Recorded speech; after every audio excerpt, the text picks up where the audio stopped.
ಎಲ್ಲರಿಗೂ ನಮಸ್ಕಾರ ಸ್ನೇಹಿತರೆ. ಅತಿ ಪವಿತ್ರವಾದ ಶಕ್ತಿಯುತವಾದ ದಿನ ಅಂದರೆ ಫೆಬ್ರವರಿ 26ರಂದು ಮಹಾಶಿವರಾತ್ರಿಯ ದಿನ. ಈ ದಿನ ಗಂಗಾ ನದಿಯಲ್ಲಿ ಸ್ನಾನ ಮಾಡಿ ದಾನ ಮಾಡುವವರಿಗೆ ಪೂರ್ವಜರ ಆಶೀರ್ವಾದ ಸಿಗುತ್ತದೆ ಮತ್ತು ಜೀವನದಲ್ಲಿ ಸಂತೋಷ ಮತ್ತು ಸಮೃದ್ಧಿ ಸದಾ ನೆಲೆಸಿರುತ್ತದೆ ಎಂದು ನಂಬಲಾಗಿದೆ. ಶಿವರಾತ್ರಿಯ ದಿನದಂದು ಹಸುವಿಗೆ ಈ ಒಂದು ಪದಾರ್ಥವನ್ನು ತಿನ್ನಿಸಿದರೆ ಸಾಕು, ನಿಮ್ಮ ಜನ್ಮ ಜನ್ಮಾಂತರದ ಪಾಪಗಳೆಲ್ಲವೂ ನಶಿಸಿ ಹೋಗುತ್ತದೆ. ನೀವು ಮಾಡುವ ಪ್ರತಿ ಕೆಲಸದಲ್ಲೂ ಕೂಡ ಸಕಲ ದೇವತೆಗಳ ಅನುಗ್ರಹವನ್ನು ಇದ್ದೇ ಇರುತ್ತದೆ ಎಂದು ಹೇಳಲಾಗುತ್ತದೆ. ಅಷ್ಟ ಐಶ್ವರ್ಯ ಹಾಗೂ ಭೋಗಭಾಗ್ಯಗಳು ನಿಮ್ಮದಾಗುತ್ತದೆ. ಹಾಗಾದರೆ ಮಹಾಶಿವರಾತ್ರಿಯ ದಿನದಂದು ಹಸುವಿಗೆ ನೀವು ತಿನ್ನಿಸಬೇಕಾದಂತಹ ಪದಾರ್ಥ ಹಾಗೂ ಮಹಾಶಿವರಾತ್ರಿಯ ದಿನ ನೀವು ಆಚರಿಸಬೇಕಾದ ಕೆಲವು ಆಚಾರ ವಿಚಾರಗಳನ್ನು ಈ ವಿಡಿಯೋದಲ್ಲಿ ನೋಡೋಣ ಬನ್ನಿ.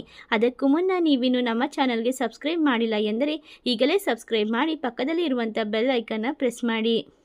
ಶ್ರೀ ಅಷ್ಟಮಂಗಳ ಜ್ಯೋತಿಷ್ಯ ಪೀಠ ಪಂಡಿತ್ ಶ್ರೀ ಸುದರ್ಶನ್ ಜೋಶಿ. ನಿಮ್ಮ ಜೀವನದ ಸಮಸ್ಯೆಗಳಾದ ವಿದ್ಯಾಭ್ಯಾಸದಲ್ಲಿ ತೊಂದರೆ, ಆರೋಗ್ಯ ಸಮಸ್ಯೆ, ಹಣಕಾಸಿನಲ್ಲಿ ತೊಂದರೆ, ಅತ್ತೆ ಸೊಸೆ ಕಿರಿಕಿರಿ, ಶತ್ರುನಾಶ, ಪ್ರೀತಿಯಲ್ಲಿ ನಂಬಿ ಮೋಸ, ಮಾಟ ಮಂತ್ರದಲ್ಲಿ ತೊಂದರೆ, ಸ್ತ್ರೀ ಪುರುಷ ವಶೀಕರಣ, ಕೋರ್ಟ್ ಕೇಸ್, ಇನ್ನು ನಿಮ್ಮ ಜೀವನದ ಅನೇಕ ಗುಪ್ತ ಸಮಸ್ಯೆಗಳಿಗೆ ಎಲ್ಲಿದೆ ಶಾಶ್ವತ ಪರಿಹಾರ? ಕೇವಲ ಒಂದೇ ದಿನದಲ್ಲಿ ಪರಿಹಾರ ಶತಸಿದ್ಧ.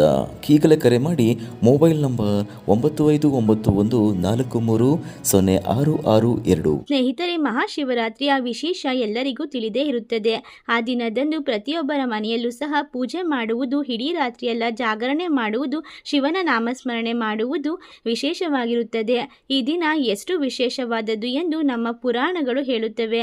ಮನೆಯಲ್ಲಿ ದಿನ ದೇವರ ನಾಮಸ್ಮರಣೆ ಮಾಡುವುದು, ದೇವರನ್ನ ಪೂಜಿಸುವುದು ಮಾಡುತ್ತಾನೆ ಇರುತ್ತೇವೆ.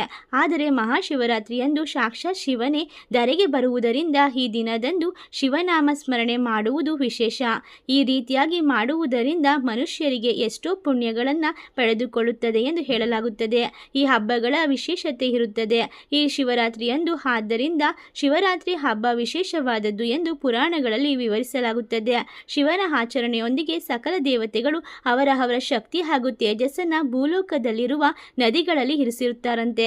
ಹಾಗಾಗಿ ಈ ದಿನ ಮಾಡುವ ಸ್ನಾನಕ್ಕೆ ಅತಿ ಹೆಚ್ಚು ಶಕ್ತಿ ಮಹತ್ವ ಇರುತ್ತದೆ.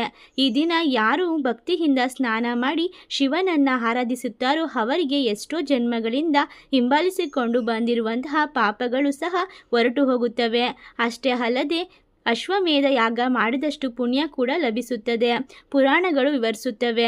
ಶಿವರಾತ್ರಿಯ ಬಗ್ಗೆ ಪುರಾಣಗಳಲ್ಲಿ ಈ ರೀತಿ ಇದೆ. ಪರಮೇಶ್ವರನು ಅರ್ಧಾಂಗಿಯಾದ ದ್ರಾಕ್ಷಾಯಿಣಿ ಅಂದರೆ ಸತಿದೇವಿ ಈ ಶಿವರಾತ್ರಿಯ ದಿನ ಜನಿಸಿರುವುದಾಗಿ ಪುರಾಣಗಳಲ್ಲಿ ಉಲ್ಲೇಖವಿದೆ. ಒಂದು ಸಲ ಪಾರ್ವತಿ ದೇವಿಯು ದಕ್ಷಿಣಾವೃತ ಶಂಖದ ಆಕೃತಿ ಪಡೆದು ಸರಾಯು ನದಿಯೊಳಗಿರುವಂತಹ ಒಂದು ತಾವರೆ ಹೂವಿನೊಳಗೆ ವಿಶ್ರಾಂತಿ ಪಡೆಯುತ್ತಿದ್ದರು. ದಕ್ಷ ಪ್ರಜಾಪತಿಯು ಶರಾಯು ನದಿಯೊಳಗೆ ಸ್ನಾನ ಮಾಡುತ್ತಾ ತಾವರೆ ಹೂವಿನೊಳಗೆ ಆ ಶಂಖವನ್ನ ನೋಡಿದರು. ದಕ್ಷಿಣಾರ್ಧ ಶಂಖವು ತುಂಬಾನೇ ಅಪರೂಪವಾದದ್ದು. ಅದು ಯಾರ ಬಳಿ ಇರುತ್ತದೋ ಅವರು ಬಹಳ ಭಾಗ್ಯವಂತರಾಗಿರುತ್ತಾರೆ. ಯಾವಾಗಲೂ ಸಹ ಭಾಗ್ಯವಂತರಾಗಿಯೇ ಇರುತ್ತಾರೆ. ಹಾಗಾಗಿ ದಕ್ಷ ಪ್ರಜಾಪತಿ ಶಂಖವನ್ನ ತೆಗೆದುಕೊಳ್ಳಲು ಪ್ರಯತ್ನಿಸಿದರು. ಆದರೆ ಅವರ ಕೈ ತಾಕಿದ ಕೂಡಲೇ ಶಂಖು ಒಂದು ಪುಟ್ಟ ಮಗುವಿನಂತೆ ಬದಲಾಗಿ ಹೋಯಿತು. ಆ ಮಗುವನ್ನ ಜಾಗ್ರತೆಯಿಂದ ಎತ್ತಿಕೊಂಡು ಹೋಗಿ ಹೆಂಡತಿಗೆ ಒಪ್ಪಿಸಿದರು. ಆ ದಂಪತಿಗಳಿಬ್ಬರೂ ಸಹ ಆ ಮಗುವನ್ನ ಅತಿ ಮುದ್ದಾಗಿ ಸಾಕಿ ಬೆಳೆಸಿದರು. ಈ ರೀತಿಯಾಗಿ ಮಗುವೆ ಸಾಕಿದಂತಹ ಮಗುವೆ ಸತಿದೇವಿ ಆಗಿ ಶಂಕು ಮಗುವಿನಂತೆ ಬದಲಾದ ದಿನವೇ ಮಹಾಶಿವರಾತ್ರಿ ಎಂದು ಬದಲಾಯಿತು. ಹಾಗಾಗಿ ಈ ದಿನ ಅತಿ ಪವಿತ್ರವಾದದ್ದೆಂದು ಪುರಾಣಗಳು ಹೇಳುತ್ತವೆ. ಈ ಫೆಬ್ರವರಿ ತಿಂಗಳಲ್ಲಿ ಸಾಧ್ಯವಾದರೆ ಸಮುದ್ರ ಸ್ನಾನ ಮಾಡಲು ಪ್ರಯತ್ನಿಸಿ. ನಮ್ಮ ಪುರಾಣಗಳ ಪ್ರಕಾರ ಇಷ್ಟ ಬಂದಾಗ ಸಮುದ್ರ ಸ್ನಾನ ಮಾಡುವಂತಿಲ್ಲ. ಒಂದು ವಿಶೇಷವಾದ ದಿನ ಮಾತ್ರವೇ ಸ್ನಾನವನ್ನು ಮಾಡಬೇಕು. ಈ ರೀತಿಯಾಗಿ ಹೇಳಲಾಗುತ್ತದೆ. ಸಮುದ್ರ ಸ್ನಾನ ಮಾಡಬೇಕೆಂದು ಹೇಳಲಾಗುತ್ತದೆ. ವಿಶೇಷವಾದ ದಿನವೊಂದು ಈ ಒಂದು ಸಮುದ್ರ ಸ್ನಾನ ಸಾಧ್ಯವಾಗದವರು ಸಂಗಮ ಸ್ನಾನವನ್ನಾದರೂ ಮಾಡಬೇಕು. ಸಂಗಮ ಸ್ನಾನ ಅಂದರೆ ನದಿಗಳು ಸಾಗಿ ಸಮುದ್ರಕ್ಕೆ ಬೇರೆ ಆಗುವಂತಹ ಜಾಗ. ಇದನ್ನ ಸಹ ಪವಿತ್ರ ಸ್ನಾನವಾಗುತ್ತದೆ. ಇದು ಸಹ ಸಾಧ್ಯವಾಗದವರು ನದಿ ಸ್ನಾನ ಮಾಡುತ್ತಾರೆ. ಈ ರೀತಿಯಾಗಿ ಪ್ರಯತ್ನಿಸಿ ಶಿವರಾತ್ರಿಯ ದಿನದಂದು ಸಮುದ್ರ ಸ್ನಾನ, ಸಂಗಮ ಸ್ನಾನ ಅಥವಾ ನದಿ ಸ್ನಾನವನ್ನ ಮಾಡಿದರೆ ಸಕಲ ದೋಷಗಳು ನಿವಾರಣೆಯಾಗಿ ನಿಮ್ಮ ಇಷ್ಟಾರ್ಥಗಳು ನೆರವೇರುತ್ತದೆ.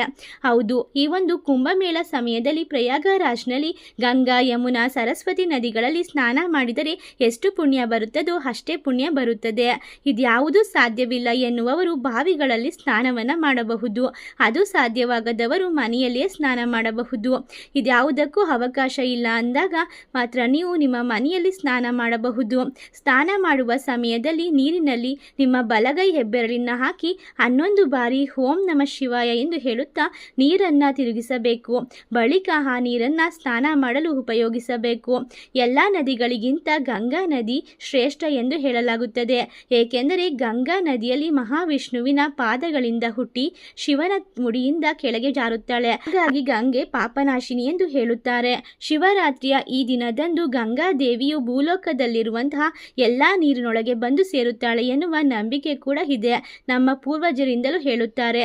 ಹಾಗಾಗಿ ಹರಿಯುವ ನದಿಗಳಲ್ಲಿ ಸ್ನಾನ ಮಾಡುವ ಅವಕಾಶ ಇಲ್ಲದಿದ್ದರೂ ಚಿಂತಿಸಬೇಡಿ. ಮನೆಯಲ್ಲಿ 11 ಬಾರಿ ಓಂ ನಮಃ ಶಿವಾಯ ಹಾಗೂ 3 ಬಾರಿ ಗಂಗಾ ದೇವಿಯನ್ನ ನೆನೆಸಿಕೊಂಡು ಸ್ನಾನವನ್ನ ಮಾಡಿದರೂ ಸಹ ನಿಮಗೆ ಒಳ್ಳೆಯದಾಗುತ್ತದೆ. ಶಿವರಾತ್ರಿಯ ದಿನವು ಲಕ್ಷ್ಮೀನಾರಾಯಣಿಗೆ ತುಂಬಾ ಇಷ್ಟ. ಹಾಗಾಗಿ ನೀವು ಸ್ನಾನ ಮಾಡಿದ ನಂತರ ಲಕ್ಷ್ಮೀನಾರಾಯಣ ಪೂಜೆಯನ್ನ ತಪ್ಪದೆ ಮಾಡಿ. ಇದರಿಂದ ನಿಮಗೆ ಸಕಲ ಐಶ್ವರ್ಯಗಳು ಪ್ರಾಪ್ತಿಯಾಗುತ್ತದೆ. ಶಿವರಾತ್ರಿಯ ದಿನದಂದು ಈ ದಿನ ಎಳ್ಳು ಬಳಸಿ ತಯಾರಿಸಿದಂತಹ ಯಾವುದಾದರೂ ಒಂದು ಪದಾರ್ಥವನ್ನ ಮಾಡಿ ಶಿವನಿಗೆ ನೈವೇದ್ಯವಾಗಿ ಇಟ್ಟು ಪೂಜಿಸಿದ ನಂತರ ಮನೆಯ ಮಂದಿಯೆಲ್ಲ ಸದಸ್ಯರು ನೈವೇದ್ಯವನ್ನು ತಪ್ಪದೆ ಸ್ವೀಕರಿಸಬೇಕಾಗುತ್ತದೆ. ಶಿವರಾತ್ರಿಯ ಜಾಗರಣೆ ಎಂದು ಎಳ್ಳು ತಿಂದರೆ ದೇಹಕ್ಕೆ ತಿಳಿದಂತಹ ದಿವ್ಯ ಶಕ್ತಿ ಬರುತ್ತದೆ ಎಂದು ನಂಬಿಕೆ ಇದೆ. ಈ ದಿನ ಶಿವನಿಗೆ ವಿಶೇಷ ಪೂಜೆ ಹಾಗೂ ವಿಶೇಷವಾದ ಒಂದು ಫಲವನ್ನು ಅರ್ಪಿಸುವುದರಿಂದ ಮಹಾಪುಣ್ಯ ಪ್ರಾಪ್ತಿಯಾಗುತ್ತದೆ. ಶಿವರಾತ್ರಿಯ ದಿನದಂದು ಶಿವನ ದೇವಸ್ಥಾನಗಳಲ್ಲಿ ಎಳ್ಳೆಣ್ಣೆಯಿಂದ ದೀಪ ಹಚ್ಚಿದರೆ ಜನ್ಮ ಜನ್ಮಾಂತರದ ಪಾಪಗಳು ನಿವಾರಣೆಯಾಗಿ ಮಹಾಪುಣ್ಯ ಪ್ರಾಪ್ತಿಯಾಗುತ್ತದೆ. ಪಿತೃದೋಷವಿದ್ದರೂ ಸಹ ಹೊರಟು ಹೋಗುತ್ತದೆ. ಜೀವನದಲ್ಲಿ ಅದೆಷ್ಟೋ ಶುಭ ಯೋಗಗಳು ನಡೆಯುತ್ತವೆ. ಹಾಗಾಗಿಯೇ ಮಹಾಶಿವರಾತ್ರಿ ಹಬ್ಬದ ದಿನದಂದು ಶಿವನಿಗೆ ಬಿಲ್ವ ಪತ್ರೆಯನ್ನು ಸಮರ್ಪಿಸಿದರೆ ಅನಂತ ಕೋಟಿ ಪುಣ್ಯ ಫಲ ದೊರಕುತ್ತದೆ. ಇನ್ನು ಬೆಳಗ್ಗೆ ಸ್ನಾನವಾದ ನಂತರ ಶಿವನಿಗೆ ಅಭಿಷೇಕ ಮಾಡಿ, ಶಿವನು ಅಲಂಕಾರ ಪ್ರಿಯನಲ್ಲ, ಅಭಿಷೇಕ ಪ್ರಿಯ. ನೀರಿನಿಂದ ಅಭಿಷೇಕ ಮಾಡಿ ಸಮರ್ಪಿಸಿ ಓಂ ನಮಃ ಶಿವಾಯ ಈ ಒಂದು ಮಂತ್ರವನ್ನು 108 ಸಲ ಜಪ ಮಾಡಿದರೆ ಆರ್ಥಿಕ ಸಮಸ್ಯೆಗಳು ದೂರವಾಗುತ್ತದೆ. ಇನ್ನು ಜೀವನದಲ್ಲಿ ನೀವು ಹಣಕಾಸಿಗೆ ತೊಂದರೆಯನ್ನ ಪಡುವುದಿಲ್ಲ. ಶಿವರಾತ್ರಿಯ ದಿನದಂದು ಹಸುವಿಗೆ ತಿನ್ನಲು ಕೊಡಬಹುದಾದಂತಹ ವಸ್ತು ಯಾವುದೆಂದು ನೋಡೋಣ ಬನ್ನಿ. ಈ ದಿನದಂದು ಯಾವ ಸಮಯದಲ್ಲಾದರೂ ಸರಿ ನಿಮ್ಮ ಕಣ್ಣಿಗೆ ಹಸು ಕಾಣಿಸಿಕೊಂಡರೆ ಹಸುವಿಗೆ ಹಸಿ ಹುಲ್ಲನ್ನಾಗಲಿ, ನೆನೆಸಿಟ್ಟ ಹುರುಳಿಕಾಳು ಅಥವಾ ಕಡಲೆಕಾಳನ್ನಾಗಲಿ, ಬೆಲ್ಲವನ್ನಾಗಲಿ, ಅನ್ನವನ್ನಾಗಲಿ ಈ ಒಂದು ಪದಾರ್ಥವನ್ನು ನೀಡಿ ತಿನ್ನಿಸಬೇಕು. ಇದರಿಂದ ಮುಕ್ಕೋಟಿ ದೇವರುಗಳ ಆಶೀರ್ವಾದ ಪಡೆದುಕೊಳ್ಳುತ್ತೀರಾ. ನಿಮ್ಮ ಎಲ್ಲ ಕಷ್ಟದಲ್ಲೂ ಕೂಡ ದೇವರು ಕೈ ಹಿಡಿಯುತ್ತಾನೆ. ನಿಮ್ಮ ಕೆಲಸದಲ್ಲಿ ದೇವರುಗಳ ನಿಮ್ಮ ಹಿಂದೆ ನಿಂತು ಸಾಕ್ಷಾತ್ ಶಿವನೇ ನಿಮಗೆ ಆಶೀರ್ವದಿಸುತ್ತಾರೆ. ಮಹಾಶಿವರಾತ್ರಿಯ ಹಬ್ಬವನ್ನು ಕೆಲವರು ಉಪವಾಸ ಇದ್ದು ಪೂಜೆ ಮಾಡುತ್ತಾ ರಾತ್ರಿಯಲ್ಲೇ ಚಂದ್ರನನ್ನು ನೋಡಿದ ಮೇಲೆ ಉಪವಾಸವನ್ನು ಸ್ವೀಕರಿಸಿ ಅನಂತರ ಇಡೀ ರಾತ್ರಿಯೆಲ್ಲ ಜಾಗರಣೆಯನ್ನು ಮಾಡುತ್ತಾರೆ.